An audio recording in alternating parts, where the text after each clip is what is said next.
अस्सलाम वालेकुम viewers, welcome back to my YouTube channel daily tips with Asma. रूफिया नाम का शुमार लड़कियों के नामों में होता है। रूफिया एक इस्लामी नाम है। रूफिया नाम की इब्तदाई तारीख उर्दू ज़बान से निकलती है। रूफिया नाम की लड़कियों के लिए खुशकिस्मत नंबर 4 माना जाता है। रूफिया नाम की लड़कियों में ज़्यादातर चालाक और होशियार तबीयत की लड़कियां पाई जाती हैं।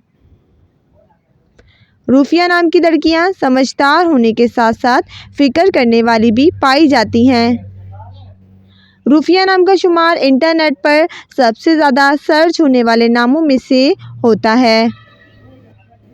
रूफिया नाम की लड़कियों के लिए खुशकिस्मत दिनों में इतवार और मंगल का दिन शामिल है। रूफिया नाम का मतलब है शफ़क़त करने वाली।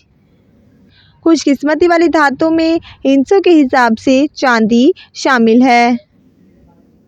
रूफिया नाम के अफराद के लिए मुवाफ़िक रंगों में हल्का सब्ज़, नीला और सुर्ख रंग शामिल है। रूफिया नाम के अफराद के लिए खुशकिस्मत पत्थरों में मरकत पत्थर शामिल है। फ्रेंड्स, अगर आप किसी भी नाम का मतलब जानना चाहते हैं तो आप कमेंट बॉक्स में अपना नाम लिखें। इंशाअल्लाह हम आपके नाम की वीडियो ज़रूर बनाएंगे।